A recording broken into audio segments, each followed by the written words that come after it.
listen to Electro Swing? Glad you asked. Yes, I do, and I'm quite passionate about it. Why? Is there a story behind it? Definitely. But before we get to that, I'm aware that at least some of you may have never heard of Electro Swing before. If so, then allow yourself to be enlightened by my half-assed description.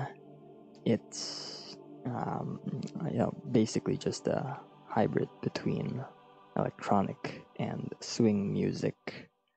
I hope I didn't hype it up too much.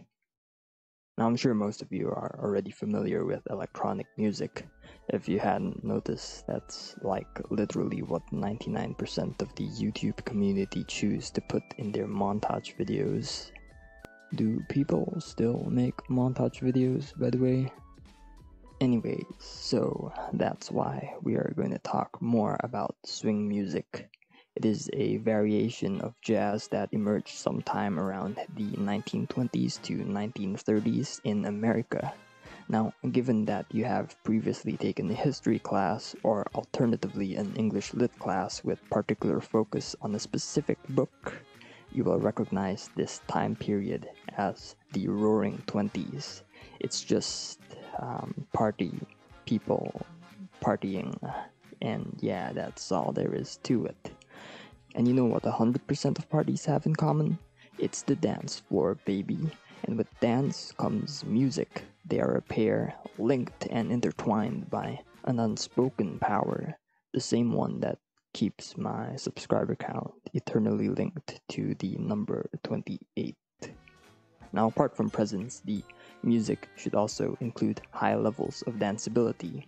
Yes, that is in fact a made-up word, but I am positive that you have assigned a proper meaning to it with this thing that you have called brain. It is pretty intuitive to grade the music by its danceability. As an example, let me play to you some jazz tunes.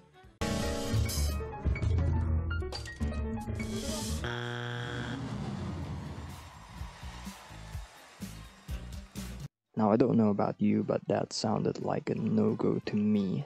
Which is a problem. You don't want this type of music on the dance floor. Everyone's just gonna shit on your musical taste.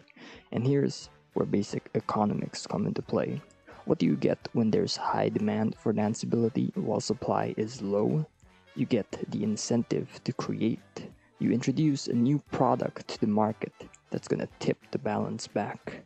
Ladies and gentlemen, drum roll please. I present to you music with both class and high danceability. It's swing music. We did it, boys. Dancing is now 10% less awkward. And that's about it for the story behind swing. And I need to improve my segues. So, backstory. I wasn't always a music type of guy. In fact, I didn't actively listen to music at all. My only exposure to music was through pop songs on the radio or through video games, TV series, and movies. It's not that I didn't like music, but I just thought that it was good enough to sit and spend a couple minutes listening to music whenever it just happens to pass by. And I was never actually motivated enough to actively listen to music. It just felt like a pleasant background that I noticed from time to time. If memory serves me right, it has to be around 8th to 9th grade that things took a drastic turnaround. It all began with a suggested video on YouTube, a playlist for Electro Swing. I don't know why it was there, but hey, isn't that always the case with the YouTube algorithm?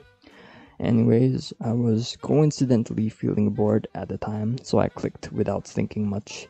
And my god, I didn't know that this type of music could have ever existed. It was like the doors to a new realm of possibilities has been swung open, and man, it just snowballs from there. There must have been hundreds of other less known obscure genres out there, and I decided to set on an adventure across the barren, desolate parts of the internet, determined to hunt them all down. Electro Swing is where it all started. I treat it like a holy ground, so now you know why I feel quite passionate about it. I know I'm delaying this a bit too long, but before we go through the list, just want to say that 99% of Electro Swing is basically remixes of swing music from the 1920s. An original electro swing is hard to come by. It exists, but it's as rare as a new sub on this channel. Okay, that is enough self-deprecation for one video, but if you haven't already subscribed, please. As an example, let me play Oriental Swing by Little Hardin Armstrong.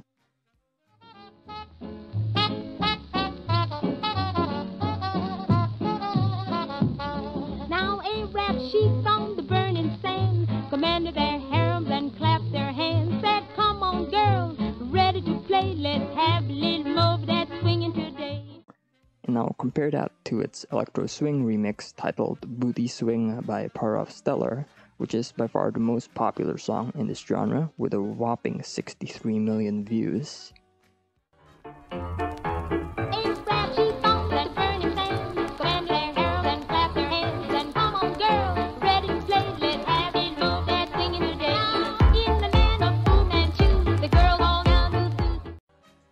Anywho, I just felt like it was important to show that sort of comparison before we move on.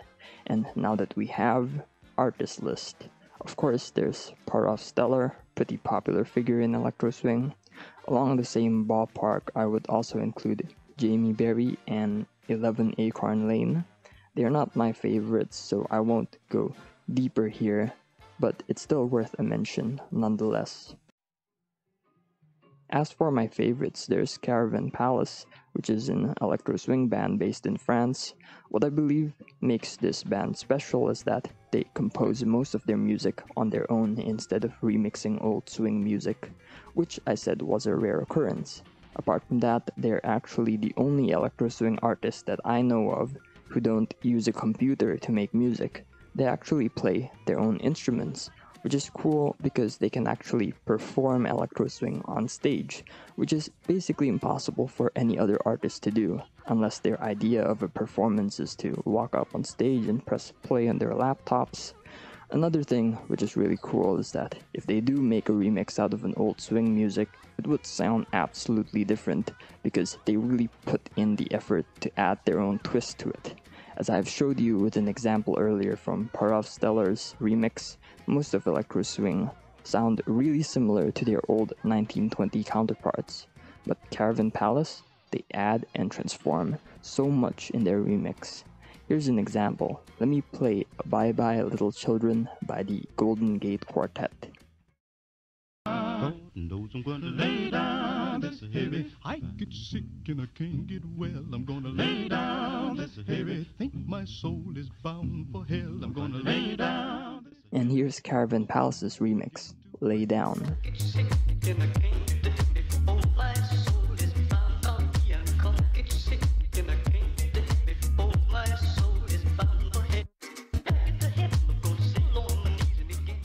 Next, which I also really like, is Prolethers, based in France. Awesome music. In fact, he got his fame from having a bunch of people use his music up on YouTube.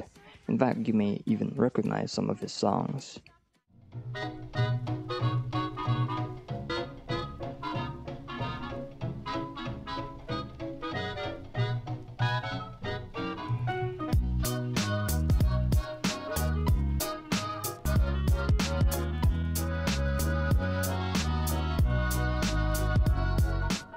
He has an album titled Tribute to the Masters, which is a bunch of remixes on some classic notable figures in 20th century American music, including Frank Sinatra, Duke Ellington, Stevie Wonder, Louis Armstrong, and etc.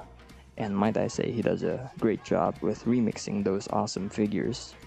Also, he has some collabs with rappers, and you know I love rap.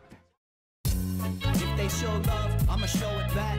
If the catch is too small, I'ma throw it back. I've done a lot, but I ain't got a lot to show for that. Alright, yeah, let's do that again. Another one pretty similar, ODJ Box. I'm pretty sure he's from England. Again, got his fame from people using his stuff on YouTube. I actually don't know what to say other than that. Still thought he was worth a mention though. Pretty similar musical styles. And that's the end of that section, but I have more. From this section onwards, we're dealing with unlabeled artists. That is, they're not famous enough to have record labels and all that sort of stuff so they publish their work on their own on YouTube. I have two of these guys to showcase. Let's start with the Musical Ghost. He focuses on making electro swing remixes of video game music, which is cool. Ever want to hear what Megalovania would sound like in electro swing style? Go check him out. I also love his work on the Cuphead OST. That's one more thing to talk about.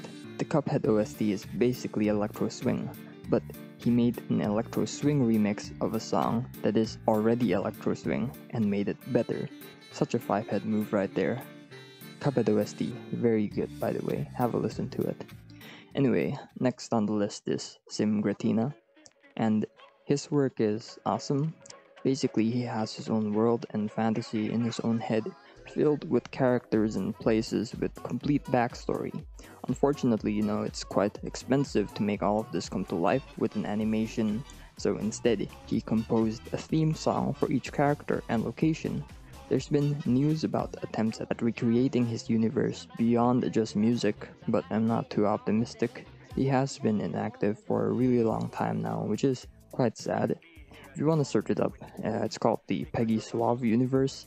In the description of each song, there's a paragraph or two describing some lore behind the characters, and of course, the music, the theme song that he has for each characters.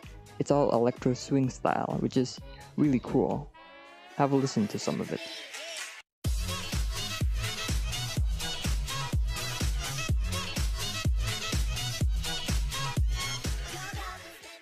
And that's it, that's the end. I'm not gonna say any more, although I have lots because I don't want to make this video extremely long.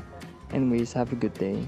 I surely won't. I'm not looking forward to editing this video.